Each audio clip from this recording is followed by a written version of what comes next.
Hello everybody, welcome back to Waluigi Syndrome. Today we are going to be going over what is probably the worst, definitely actually, the worst BuzzFeed article I have ever seen. Quick update, I apologize for lack of content on the channel. If I'm being honest, I just have so much stuff going on right now, and I have a couple videos in the making that I am editing, but I've just been so busy I haven't had the time. But expect some great content soon. I'm trying to clean up the channel, so if you see some stuff kind of changing around, that's what's up. So I know my channel is normally Nintendo oriented, but today this is a Marvel video. Quick warning, there will be some profanity in this video based on the article, and I will be reading the article. So if you don't like that kind of stuff, you can just go ahead and click off the video. Alright, so this is a video, this is a video reading this BuzzFeed article written by Ehis Olisfo. I'm sorry, I probably just totally butchered your name. I apologize. This was published on April 1st, so I'm assuming this is an April Fool's joke, but I really don't know. It has to be an April Fool's joke because it's ridiculous. But regarding this video, I'm going to take it as it's not an April Fool's joke, just because it doesn't explicitly say that it is, and it's written like, if this was posted on any other day, I would say it's serious. But because it's April 1st, it's kind of like, but I don't know, but I'm going to take it as it's serious. So this is 22 Marvel characters ranked from not worth saving to if they die, I die. It's odd that they just picked 22, just random characters. Whatever, let's just go ahead. With Avengers Endgame on the horizon and us not knowing the fates of those who were snapped, I decided to rank those whom I think should stay snapped and those who shouldn't. Okay. Also, BuzzFeed has a lot of ads, so just ignore the ads. I don't have a good ad blocker yet. So at the bottom of, I'm assuming this is written. I can't see the profile picture well. I'm just gonna refer to the author as a he. If you're a she, my apologies. So at the bottom of his list, he has Bucky Barnes. I don't care that he was brainwashed when he did it.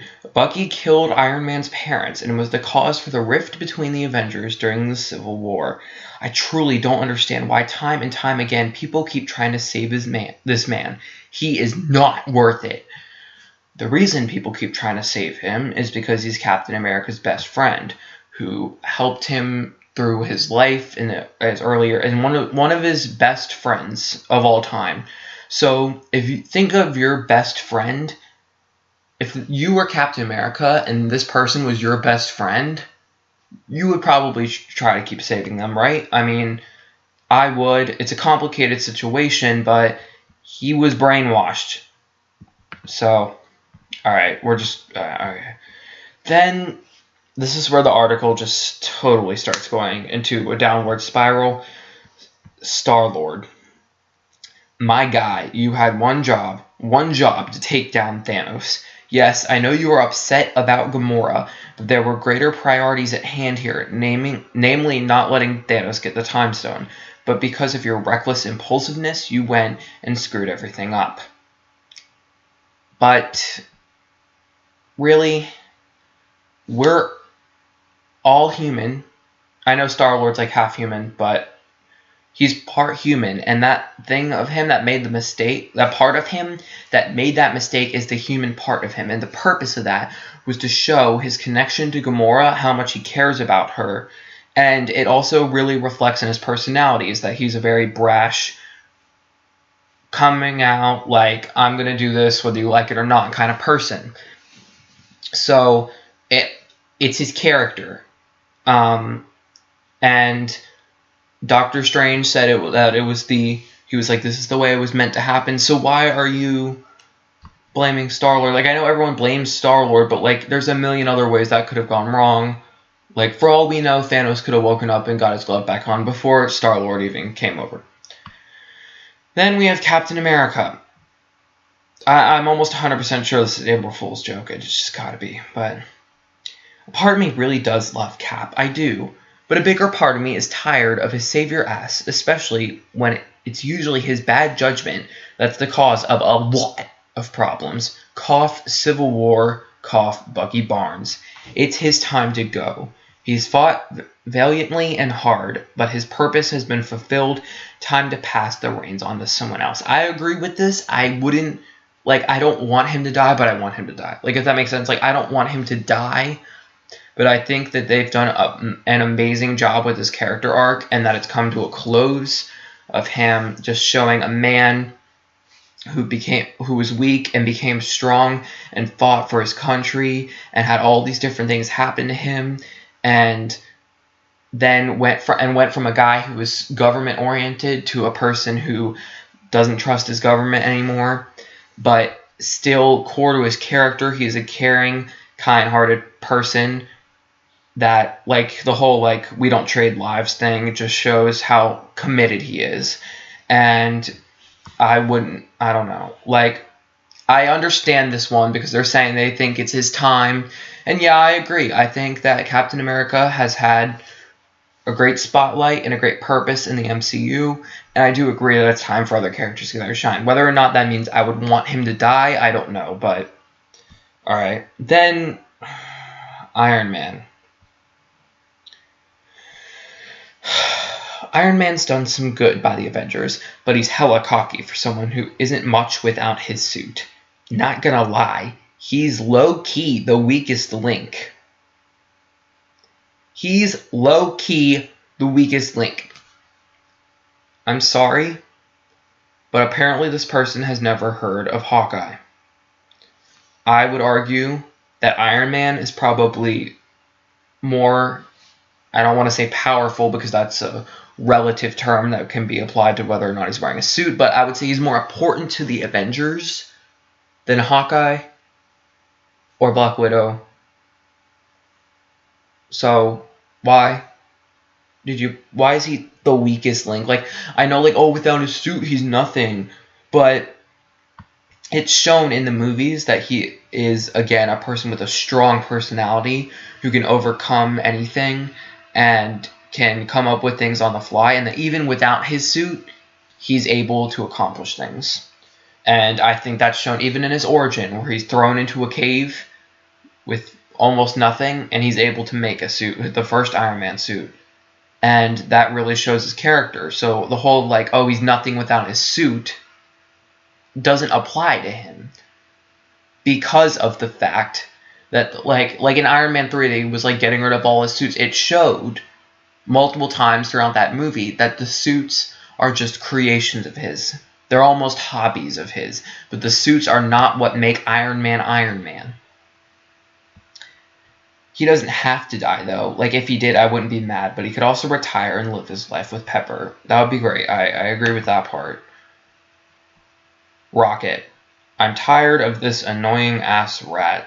Thank you, next. Personally, I don't find Rocket annoying. I find him very amusing and a great addition to the movies. However, you know, I'll respect that. Some people just don't like certain characters, and that's their choice. Falcon. I know Falcon is, like, in the Avengers, both the group and movies, but I can't tell you why he's significant. He can fly, I guess.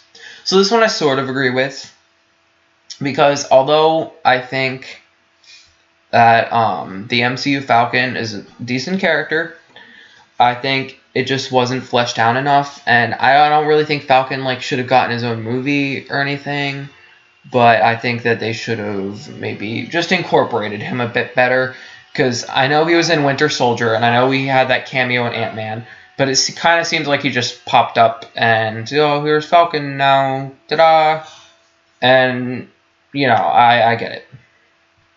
War Machine. Still harboring resentment toward him after all this shit with the Sokovia Accords. Maybe I just resent all these men who act as leaders and make all these important decisions, even though none of them have any super capable abilities. A tricked out suit does not a superhero make. Apparently, this person's unaware of the fact that War Machine is a war vet. He's a veteran. He fought. I don't I'm gonna be honest with you. I don't remember exactly what. I know he was a colonial, but I don't know exactly what part in the military. I think it was the Navy. It was either the Navy or the Air Force. I think it was the Air Force, maybe. I'm not sure.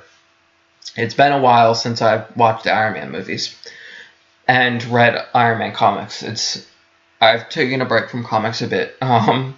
But he is a hero, or he was a hero before he got the suit, and he's Tony Stark's best friend. So even without the suit, he's still a hero who could be on the Avengers. If you can have a guy like Hawkeye, not to keep ragging on Hawkeye or anything, I think that character in the MCU is great. But if you can have a guy who shoots bow and arrows, why can't you have a guy from the military with guns, even without a suit? And with the suit, it just makes him even more strong. So that argument is just irrelevant. And then they have Hawkeye. I get why he's in retirement. I do. But when all your homies are in danger in Infinity War, you were nowhere to be found when you knew your Katniss-like skills could have damn well come in handy. We'll see if he redeems himself in Endgame, but at the moment I have my reservations. So again,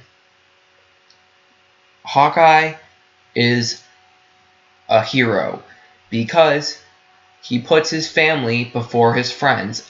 That's not what I'm not saying that makes you a hero, but he has more than proven himself on the team of Avengers. In Age of Ultron, he kicked butt. In Avengers, he kicked butt, except that was like the whole mind-controlled thing for part of the movie.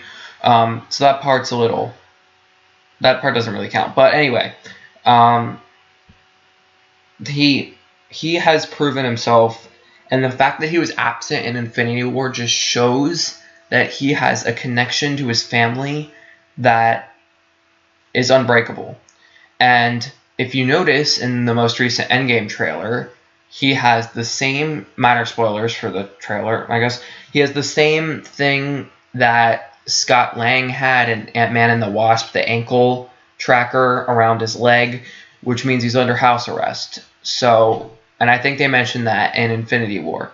So it's not like if he went to help them, he would be running from the wall again. Then they have Loki. Not gonna lie, Loki was low-key Thor's very own Bucky Barnes. He was always starting shit and was always getting people into trouble, but he did swipe the Tesseract and stood with Thor in his final moments. But did that make up for all the wrongdoings of his past? Who's to say? On the fence about him coming back to life or not. Stay tuned. If you're on... Okay, I don't know. Just... Okay. I don't think he's going to come back to life. Maybe he will. We'll see. But I think Thor's already had 3 movies. His time's up. But, I don't know. Whatever. And this is where it starts to get really infuriating. Because here's why they have Black Widow here. She's pretty badass, especially with that widow's bite of hers. But I feel like I don't know enough about Black Widow to fully sink my teeth into her. Maybe if she, I don't know, had her own movie, I'd be able to care a bit more about her. Okay, this is where I think this is a joke. I have to, because they confirmed that there's a Black Widow movie coming in 2020. So either this person is just ignorant or they're aware of it. Now that I realize the article's on April 1st, I'm just, please let this be an April Fool's joke. But even if it is, I don't find it funny. Like, I mean, it's amusing. Okay, fine, it is funny. I do find it funny, but like, I don't know. So we'll get into why this is such a problem. But basically, they put that they don't really care that much about Black Widow because they don't have enough to get to know her. And this is where you'll see later in the list that comes into a problem. Alright, but next we got Groot. I really do love this tree, but he's also a tree. So I will be sad if he stays dead, but I can also go outside and look around if I miss him. This is just the stupidest crap. Like, why? He's more than a tree. He's a living thing. And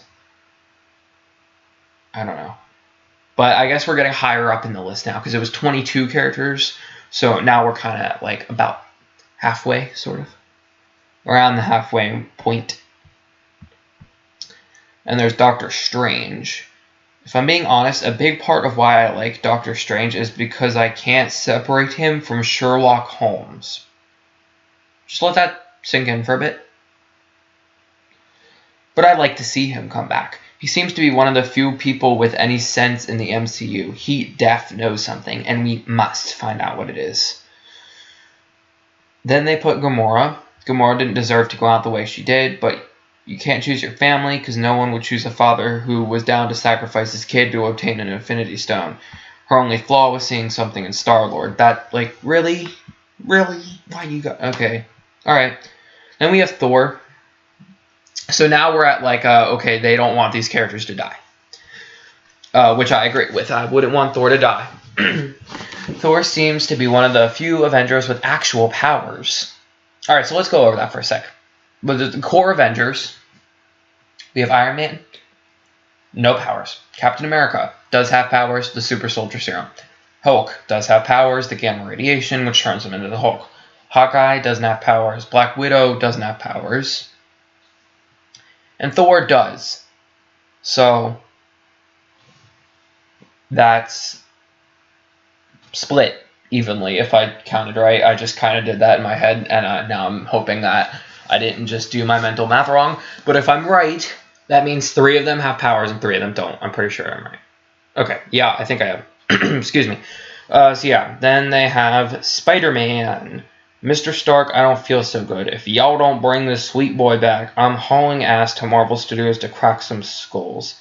He's barely lived. He can't die. He has to fall in love and grow old with Zendaya. And, oh my gosh, like, I'm so sick of these people that are like, oh no, is Spider-Man dead forever? Like, no, he's not. They put out the Far From Home trailer. They've confirmed it takes place after Endgame.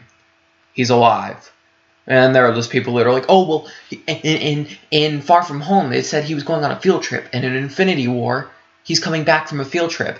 But the Far From Home trailer makes clear that he leaves the original, or not the original, the Stark suit at home.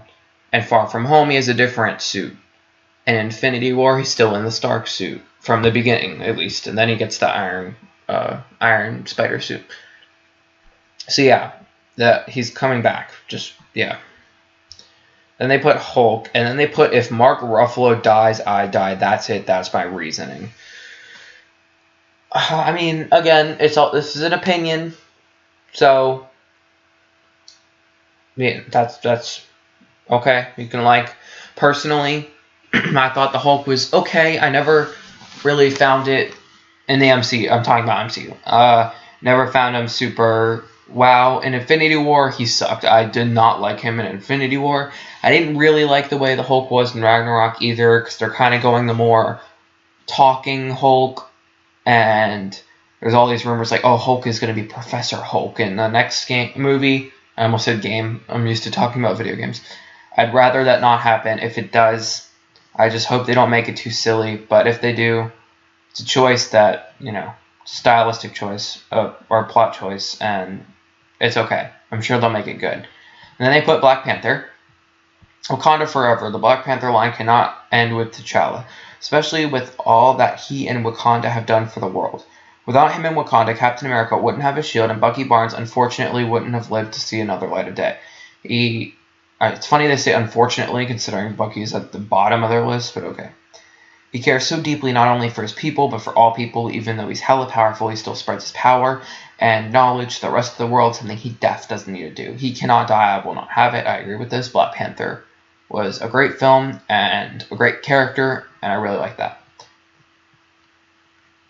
Then they have Valkyrie, also known as the character who appeared in Thor Ragnarok for maybe 20 minutes, from what I remember.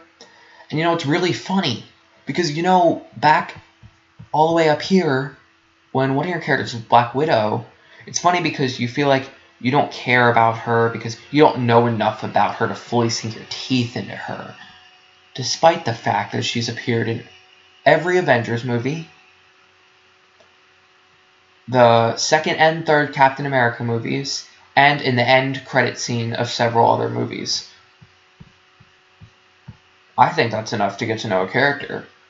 Especially considering you're putting Valkyrie at the top. Now, if you really like Valkyrie and she is like your super favorite Marvel character, that's fine. That's awesome. But you shouldn't have that as your reason for not liking Black Widow. Like, you should have a different reason if you're going to put Valkyrie up here. She's a warrior for the Asgardian people. They're to fight them and protect them from a time when they're left but nothing with a dash of hope. She is their hope. Also certified badass. We just found out this girl's alive. You can't give us to her and then give her to us and then take her away. She's destined for greatness. Okay, I remember her being, like, really drunk in the movie, and kind of, I don't know. I didn't really find her that interesting. And then they have Shuri. Again, odd choice, that especially considering it's a character we really don't know much about, who's not really gotten that much screen time, but okay. When I found out Shuri didn't make it, chilly. A mind like hers can not go to waste. She's the innovator of the MCU. She's not the innovator of the MCU. I know that Kevin Feige, I believe I'm saying that right, Feige, I don't know how to pronounce it. The director has said that she's smarter than Tony Stark. And if she is, great. Personally, I think Tony Stark is smarter. At least just in the comics, he's definitely smarter. In the movies, if she's smarter, that's fine. Okay, that's the canon, so you know what, that's okay. But I wouldn't say she's the innovator of the MCU, considering she's only been in the MCU for like the last year, versus Tony Stark, who's been in it from pretty much the beginning. So yeah. And then they have, I'm going to be honest, I don't even know how to say her name. Okoye is going to save, I'm going with that, I'm sorry if it's wrong. Okoye is going to save everybody, calling it right now. She's the general of the Dora Milaje. I don't know how to say that. The most badass army in the universe, which means she's the head badass of all the badasses. She can do more with a wig than most people can do with a full arsenal of weapons. This has to be a joke. It has to be. Like, not that there's anything wrong with this character or anything whatsoever. It's a great character, but number 3 on like a if they die, I'll die characters. I don't know about that. Captain Marvel. Alright, this one's really controversial, so I'm just going to say this. I really enjoyed Captain Marvel, and I think Brie Larson did a good job playing Captain Marvel, considering what they gave her to work with. I think I'm going to have a separate review coming out of Captain Marvel, actually. But I think that Captain Marvel was a very good movie. However, Captain Marvel herself in the movie was not written very well, I don't think. And I'll get more into that in my review. But basically, I think Brie Larson did as good as she could with what she had to work with. She didn't have much to work with in terms of the character, in terms of what they gave her. In the script and the writing, the character just... Sure, it was a very difficult character to play. So yeah, that's my opinion. I don't really focus on what actors say outside of... I've seen some of the comments she's made. I don't necessarily agree with them. I don't really think they're great and not really a smart thing to say. But she's completely allowed to think that way and talk that way if she wants to, because freedom of speech and thought, and I think she did a good job playing the character, considering what the character was in the movie. Captain Marvel is without a doubt the most powerful person in MCU. So Kevin Feige, whatever his name is, has confirmed that she's the most powerful person in the MCU, which I don't really think... I wouldn't agree with that. I would argue that Thor... I mean, right now I would say Thanos. I mean, he can control reality with a snap of his fingers. I'd argue that that's the most powerful. He said she's the most powerful on the Avengers, I guess. I would still argue that Thor is more powerful than her. But, again, it depends on whether we're talking about Thor with his hammer, without his hammer, her with the neutralizer in her neck or without it. Like, there's a bunch of different variables, and at, like, what point in their career. Because if you're talking about Captain Marvel right after the movie, or Captain Marvel right before she appears in Endgame, like, there's a big amount of time that happens between then, where I'm sure she's learned to grow and control her powers more. But anyway, I personally disagree with this, but whatever. She also she has the biggest heart. Okay, this is a joke. A lot of people are saying Captain Marvel was emotionless in that movie. In her movie, I disagree. I think that she could have showed more emotion, and that she definitely was very neutral. But I think because of spoilers for Captain Marvel, minor spoilers, just skip like 10 seconds if you don't want to hear. Because of the memory wipe thing, I think that caused her to not show a lot of emotion because she couldn't recall her memories. And I think that kind of goes in line with her character, the whole stone-faced kind of thing, because of, the past experiences. Sorry, I didn't want to get into spoiler territory. I was kind of trying to avoid that. So yeah, she fights fierce. She cares deeply, fights fiercely, and lives bravely. I don't know that she really cares that much, but she definitely fights fierce and lives brave. If she dies, the spirit of the MCU dies with her. Her name's Captain Marvel. For God's sake, we must protect her at all costs. Okay, I'm 100% convinced this is April Fool's joke now. Especially considering the final character, Goose the Cat. Or should I say... Never mind. I'm going to keep things spoiler-free. But, yeah, Goose the Cat.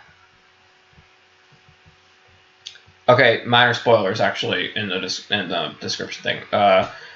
Which, actually, I guess is not a spoiler, because Marvel, put out on their story, on their social media and stuff, that Goose is a Flurkin. So, yeah, it's okay, I guess. If Goose isn't your favorite character in the Marvel Universe, you need to check your priorities. This Flurkin is the ultimate protector of only those who are worthy, making her the best judge of character. I thought Goose was a guy. I thought Goose was a boy cat. I thought Goose was a boy. Maybe I'm wrong. I don't know. I know it's Chewie in the comics, so maybe I'm just getting really confused here. I don't know. Plus her powers, the way she can slurp people up like ramen, amazing. If the fight is between Goose and Thanos, my money is on Goose. Alright, I'm done with this. You know what? Bye, BuzzFeed. Goodbye. Alright, so that was that article. Take it with what you will. I'm going to take it as serious just because I find it more amusing to think that somebody, legitimately, seriously wrote that. But chances are it's probably an April Fool's joke. But it was posted at, 10:51 at night on April Fool's, which is, kind of late. I would think if they were, wanting to do that, they would have posted it in the morning. So maybe it's serious. We don't know, and we probably never will. But I know it's a different kind of content you guys normally get on this channel. But if you watch the whole thing, thank you so much. Yeah, have a great day, and thank you for watching.